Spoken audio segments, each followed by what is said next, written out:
Today is the day that I finally attempt a project that I've been talking about for some time now. But I've been postponing it because it requires for me to get on the roof of the RV, and I am scared. I gotta get it done because I do plan on packing up the RV and driving it down to Las Vegas to start the journey. But I want my security cameras before I start. Now, I plan to do something that you don't typically see installed on an RV, and that's a home security system that has 24/7 surveillance. This is great for homes and businesses, and by homes, I mean stationary homes, but a lot of the features are perfect for what I want out of a system. Now, I wanted a 360 camera. I wanted a backup camera, and I also wanted a camera for inside the RV so I can monitor the fur babies. Now, I could have purchased a couple different options and used them separately, but I feel like this may possibly work. Now, as I mentioned, this isn't something that you see often on the RV, so I'm really taking a big chance by installing this. But in some of the Facebook groups I'm in for RVers, I've seen people with photos of either Reolink or other brands that are similar to this that were installed on their RV. I just haven't necessarily seen any tutorials or detailed descriptions on YouTube. Now today, my main focus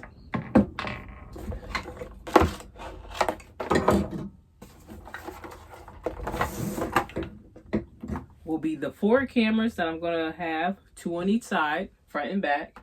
And then also, I have this camera for the back. In order for this to work the way I am envisioning it, there were a couple of supplies that I had to purchase. And let's go through those items. Now, I did, of course, purchase some things, didn't like it. Purchase some things, didn't like it. Purchase some things, we'll return them. But we finally got what I think is going to work. One of the things I wanted to purchase was based off an idea I got from Reolink. Because Reolink actually has a product that they sell that serves this purpose, but it was built in a way where I felt like it wasn't going to be perfect for my needs. So instead, we're going to DIY it and recreate that item. So one of the things that I needed to purchase was this Junction box. To match with this, I needed to get a lid. Both of these are PVC material or non-metallic. Now, the purpose of the Junction box and the lid, once they're screwed together, they make a watertight seal. It helps waterproof whatever's going to go inside of this. And what will go inside of this is going to be the other components of the camera. So we have the cord that goes into the Ethernet. There's also a reset button, and there's another item that I don't know off the top of my head. And the only thing that will exit out of the Junction box will be the Ethernet cord. Reolink does provide these caps, which help waterproof the Ethernet cord. So I'm going to have double the waterproof properties. At least that's the intent. Some additional items that I purchased for this project would be these cable glands. Purchase another item.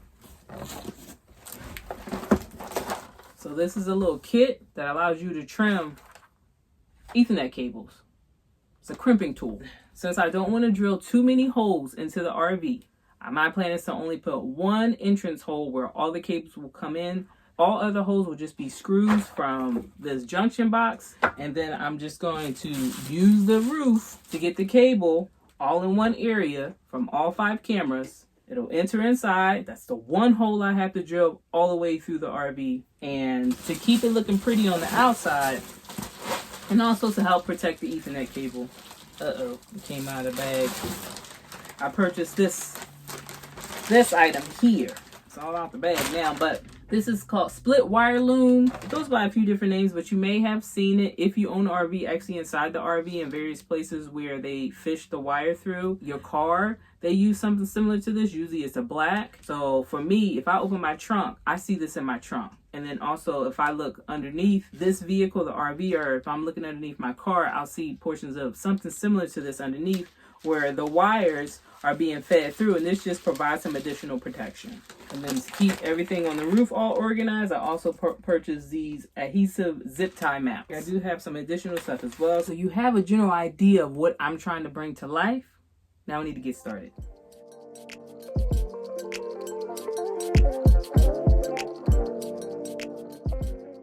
I'm going to use these to knock a hole in the lid. I'm not certain what you're supposed to use, but I've been wanting to use these, so I'm using these.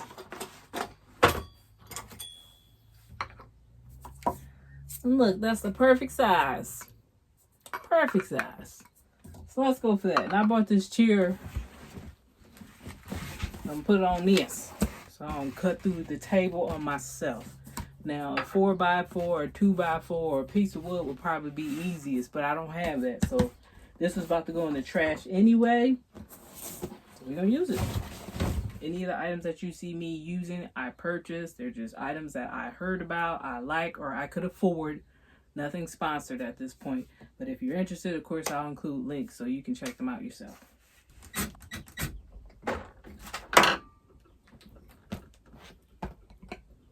Just got to make sure the side that I'm using is going to be big enough to get this through. And it looks like it will. So this is the biggest piece. I just wanted to make sure that'll fit in this hole, and it will. So we're good to go. Power tool time.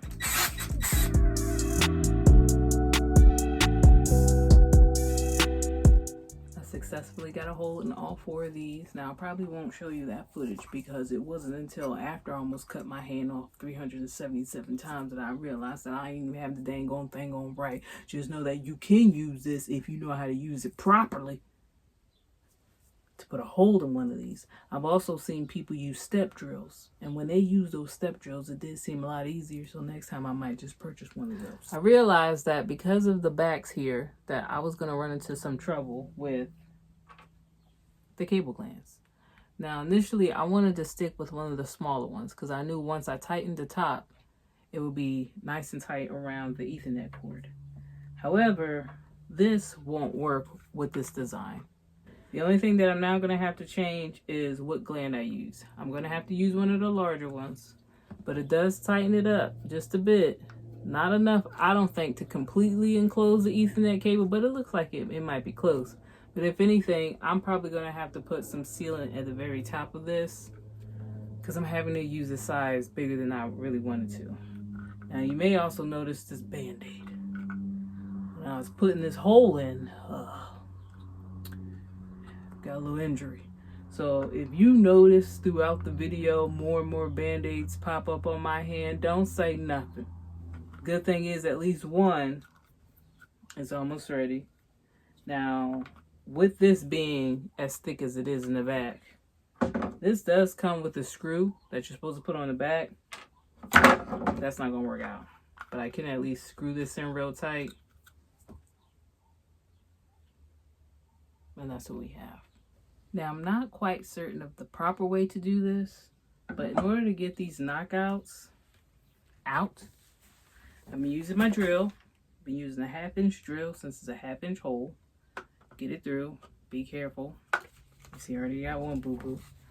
But also know that when you use it, it's going to be a mess. Like I have this white stuff all over the floor, all over my clothes. Now the hole generally is kind of messy when you first do it. There's just a little extra. And I just go through from the back, try to pull that out. I'm really curious as to how you're supposed to do this correctly, because this is a bit of a hassle. It's also kind of dangerous. We're going to do a quick dry fit. Then I'm going to start drilling holes in the tops for the cameras to go through. Yeah, and I'm trying to test out this piece that helps waterproof it. This was actually sent with the Reolink. I will say the little teeth on this waterproof cap, they kind of flimsy. I'm scared I'm going to break it. I don't know if I'm going to be able to use that waterproof piece. I just don't have enough space. I do, but I'm fearful that if I leave it like this, the wires are going to get affected from all the bending that's occurring inside in order to make it fit. Now I can move forward without putting this on. I just like the idea of having that extra waterproofing feature. It's a lot better if I go without it.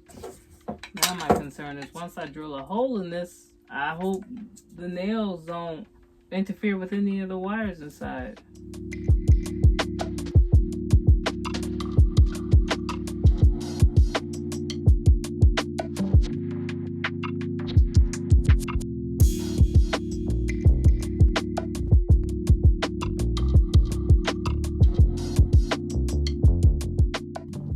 The next step of the process that I'm going to tackle is getting these cable glands attached to these junction boxes. And once I actually have them attached, I'm actually using a ratchet to tighten them up. Not too much, I don't want to go crazy and break any of this since it is plastic. And then I do have some sealant that I can put just outside to make sure everything doesn't leak at any point. I've already done 3 out of the 4. Got 1 more left. Alright, so once I take this off, I just go ahead and feed that into the one with the hole. Tighten that real good. This is no longer being used. I can't put it on the back anyway. Hand tighten it. Then add some torque to it. Get it in there even tighter. There we go. Oop, that might have been too tight. I messed up the little washer in between, that little black washer. That's why I was worried about tightening too much in the first place. Got a little crazy with it. Okay, that's enough because it keeps moving. Just gonna have to rely on that sealant to do what it do. So I got the sealant, and I have 2 different options. I have one that is, both of them are Dicor products, and one of them says RV Roof Self-Leveling, and it's white for horizontal applications. And then I have another one that says windows and doors. So I'm assuming this is probably the best option since it's going to be a vertical application. Let's get this cracked open and move on to the next step.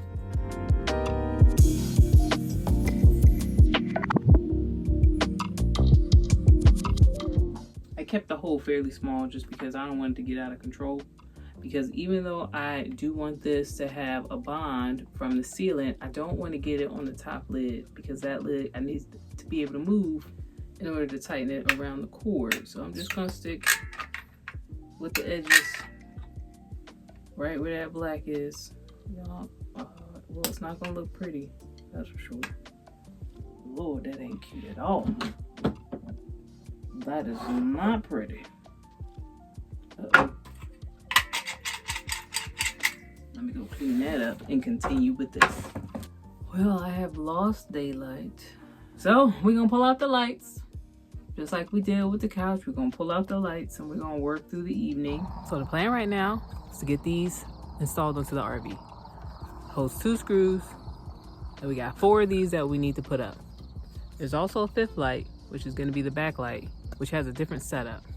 I may try to do that tonight, or I may wait for the backlight until tomorrow since I gotta wait for some of the project tomorrow, but I at least want to get these up. And the screws that I have are these self-drilling screws. They're meant for metal on metal. Hopefully it'll be okay. They're 3/4 inch length. I know this is fine as far as length goes because the screws that I took out for the jackknife sofa that were in the wall were probably like 1 inch. And I've also done inch screws in the RV walls before and it didn't penetrate through. So I know this will be fine.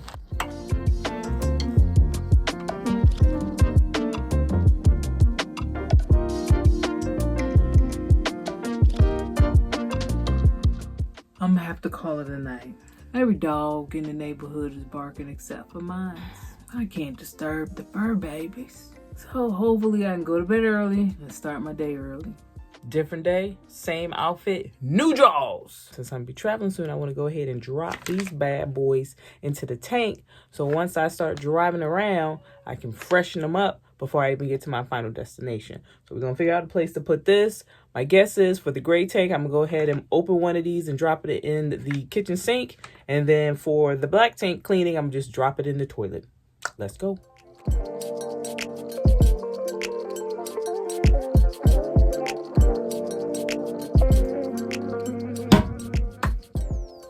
Well, the process has started.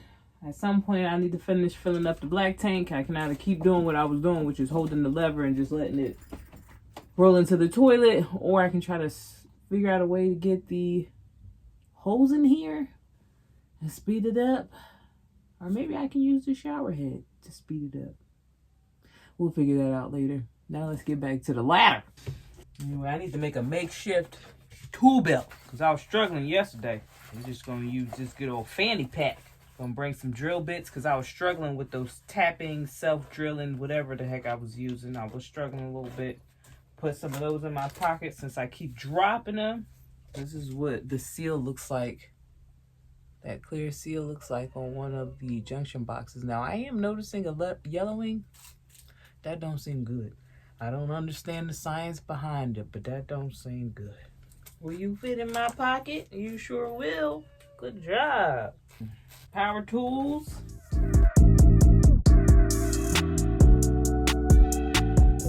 So down here, I can see this is where water is traveling. And I've been trying to figure out what this thing is, this rail. I don't know if it's like the rain drainage system or what. But with all of these, I've been placing it just like this. So the cord will come out and be able to go around this. But if there's any openings here, I could be messing myself up because that water is going to go right into that cable gland. Now there's technically space between here, so maybe it won't. But I am a little concerned about that. But we're going to keep on keeping on. We already got 3 up. Just going to finish the process.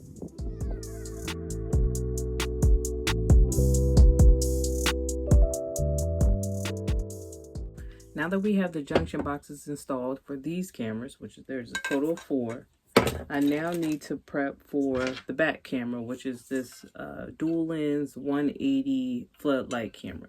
Now this one is a lot heavier and bulkier than the others, but for good reasons. There's additional items that come with it. A lot of people take this light out for their backup cameras. However, I don't want to do that because I need the Ethernet cable for power. I can't use the power from the vehicle. I would have loved to be able to put it up here, but because of this curve, that's not an option. I can put it over my E, and it will look something like this. To install the floodlight camera, I will need to first put this up. So what it does is in the back, it sits like this.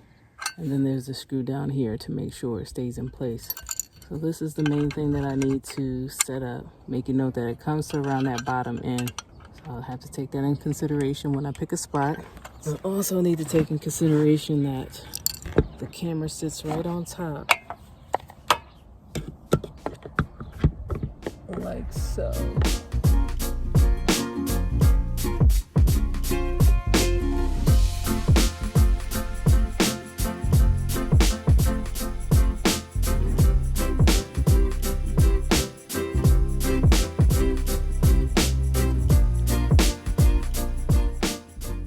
Now at this stage of the project, it's time to start cutting the Ethernet cords. We'll just cut the end and then have plenty left over. So this I'm going to go ahead and cut, and the reason I'm going to cut it is because I'm going to go ahead and start getting these up on the junction boxes, and it will need to be fed through.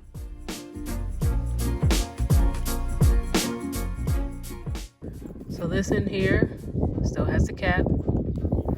The end all the way down there is the side that I cut off. Since I can't fit the waterproof lid in the junction box, I can still use some of the pieces as well as some of the tape to try to help with keeping this watertight.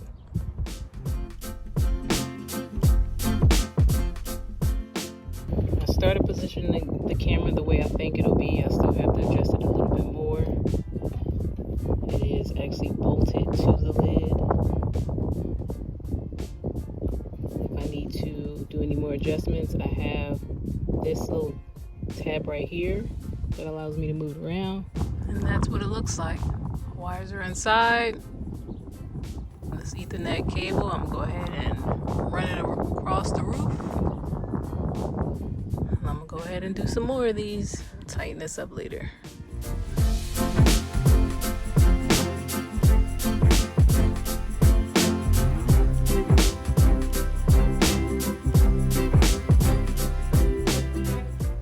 Now that all the cameras are mounted, it's time to do the scariest part of this project, which is get on the roof before I lose all my daylight. Y'all, I am up here. I am up here. It wasn't that bad. I did change my shoes just to be safe. Watched a few YouTube videos for motivation and advice, but I need to hurry up because it's getting dark. Just to protect the roof, I made sure to take my shoes off. Now, currently feeding the wire into this tubing here. They do have a device to help with this process, and at first I was being cheap, but I totally see the benefit of having it because this is kind of tedious. So next up, I have some rubbing alcohol. I'm gonna clean the roof so I can put these adhesives down just to keep everything still as we're moving.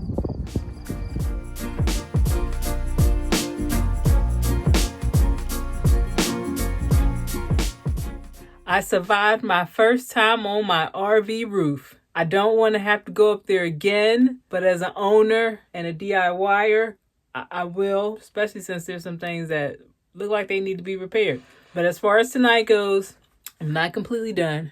So I'm going to have to wake up early in the morning tomorrow, finish this job. I'm just happy I survived going on that dang on roof. A win is a win, baby.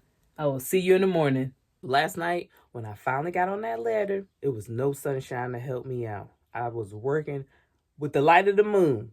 Now, luckily, it was a full moon, so it was kind of cool. But Lord, it was terrifying. And also, the wind picked up, so I was out there on that roof with a little wind pushing me around. The RV was moving a little bit, so I was up there taking steps slow. Most of the time, I was up there on my belly.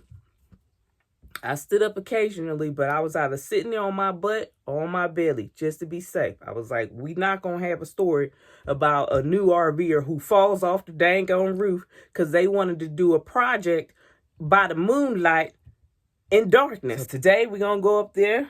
We don't have to be on the roof too much. In fact, we may not need to get on the roof at all. I may be able to complete this by just climbing up on the ladder and then kind of just touching the roof from the side. But if it's safe for me to get up there, I'm going to get up there. I'm feeling a little more confident. Last night, I did ask for help on the way down. Either way, I got to go back to it. So here we go. Now, what needs to be done is I need to drill a hole in the RV, put the junction box together, feed these cables through the cable glands that are going to be connected to the junction box. And then at that point, all of the Ethernet cables will have been clipped. So I'll need to put a new cap on so I can actually install it into the NVR. So that's what remains. Let's get to it.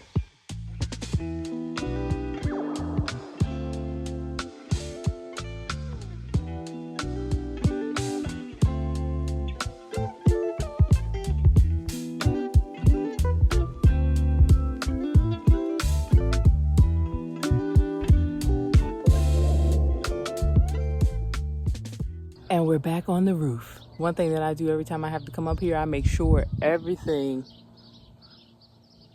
is here before I show up. And just to be safe, I take off my shoes as well, just so I don't cause any damage to whatever this is called. So the plan is, I'm gonna use this tool correctly this time and put a hole in the actual roof to go all the way down. I'm gonna use that pilot hole that I made from underneath to guide me. And then I would love to have some type of conduit just as added protection, but I don't have any, so we're gonna get creative. What I do have is plumbing. I'm gonna stick this in the hole and then leave just a little bit, so if there is any leaking or anything, it'll kind of have a hill that it technically has to go up in order to get into the RV. So I'm hoping that by doing it this way, I don't have to worry about any leaks. And then of course, the box that I'm going to install, I'm gonna do everything I can to make sure this doesn't leak as well.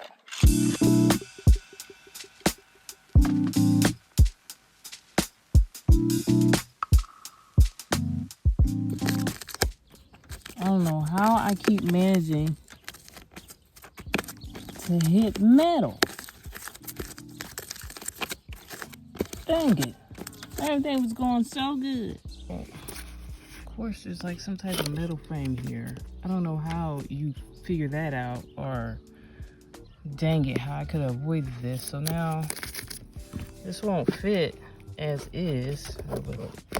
No, I need to move it over just a little bit. Dang it.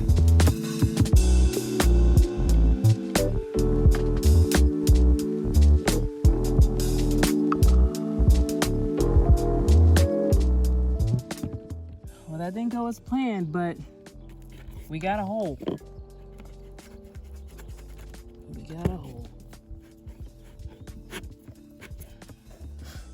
Ain't that some of them? Well, it's a good thing that this portion gets bigger. This is going to work in our favor. Things don't always go as you plan, but you gotta adjust and keep on keeping on. Now, what I'm trying to do here,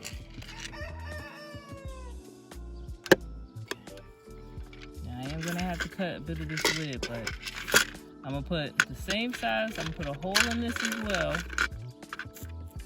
about the same size. Then I'm gonna cut some of this. Probably cut it down to about here. So that way the wires will feed in from these glands. They'll feed in from these glands, and I'll just direct it down, and then that'll take it into, can't see, where am I? Where's my finger? There we go. And then that'll take that down into the RV. Hopefully y'all can see that.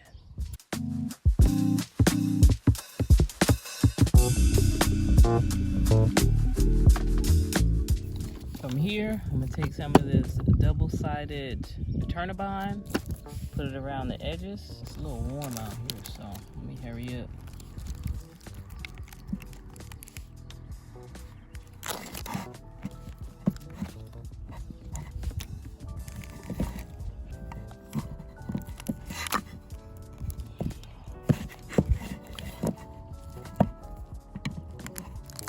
Dang it.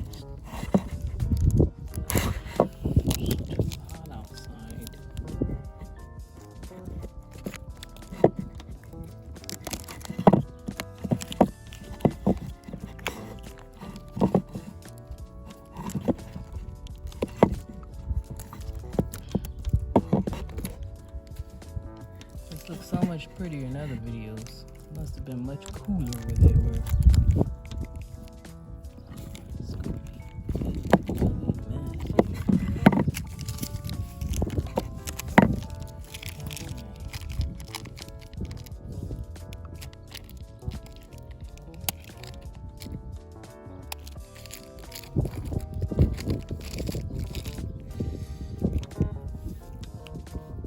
This is not going on the way I intended at all.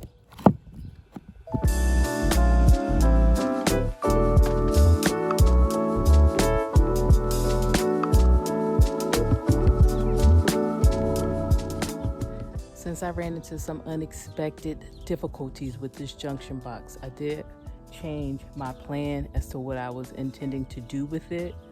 However, I feel like this still works. It's not as pretty, but it's on the roof. Nobody's gonna see it, and I certainly don't care. So I did take some of the double-sided Eternabond, and it's kind of like a putty. So I put a thick layer all around the edge of the junction box.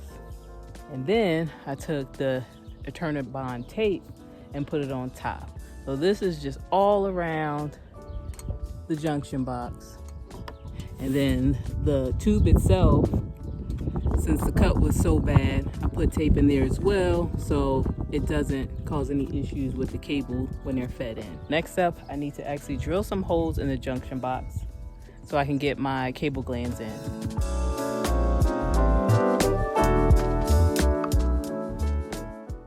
4 more to go. And there we have it, all 5 wires. And the cool thing is, by going with this smaller gland, once that top is tightened, it's a real good seal around that Ethernet cord. So I just need to close this up. Then it's time to go downstairs inside the RV and start working on the Ethernet cables. And then once we confirm that the images are coming through from all the cameras, I just need to go around and adjust them so it's the view that I want. And I'll probably go around once the cameras have been adjusted and put some of that clear sealant on the cameras themselves, as well as where the nails are, just to be safe.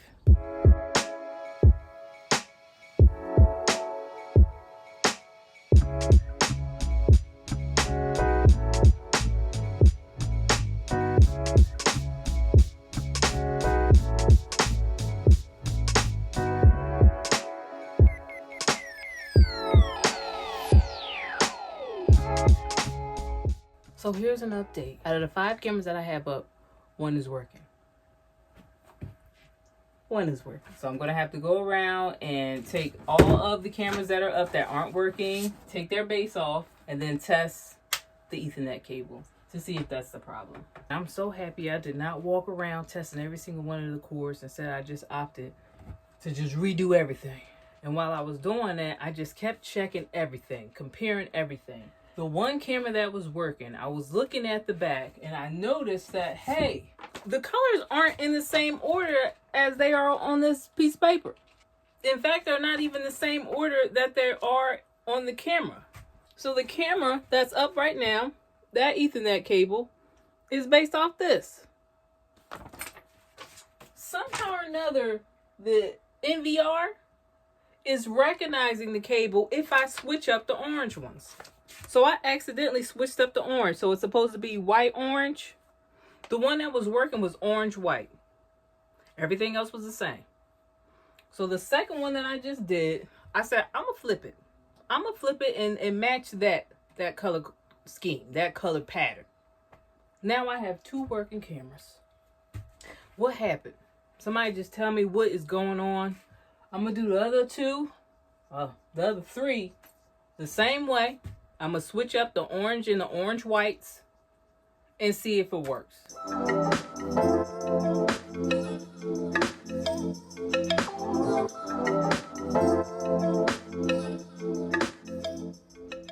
You see it? 5 cameras. They're all working. Already walked around, set them up, angled them the way I want. I can officially say, after 525,600 minutes, I'm done with the outside cameras. I still have to put cameras inside so I can monitor the fur babies when I'm away. But let me show you the final product. Now this is what it looks like from a distance. Okay? I'm not going to show you every single camera because I don't feel like walking around, but I'm going to show you this one because they all pretty much look like this. Now let me show you how things change once you get closer. Alright? Now I put goo everywhere. Ain't not one pretty thing up here. That's that clear sealant. I just wanted to make sure no water snuck in. And then also, hopefully this will stop any of these nuts from moving, from vibration. I didn't do all of them. These I'm gonna leave without any sealant just in case I need to open this and reset the cameras or do something with the cameras. But that's what it looks like up close. It's pretty ugly, but I don't care. I feel safe. Thank you for watching Prep Week 2.0. If you enjoyed this, please like and subscribe, and check out the other videos in my vlog series, Chronicles of an RV Newbie. Videos will include Prep Week, Part 1 and Part 2, preparing for my first cross-country trip, and my relocation from Nevada to Pennsylvania. See you next time.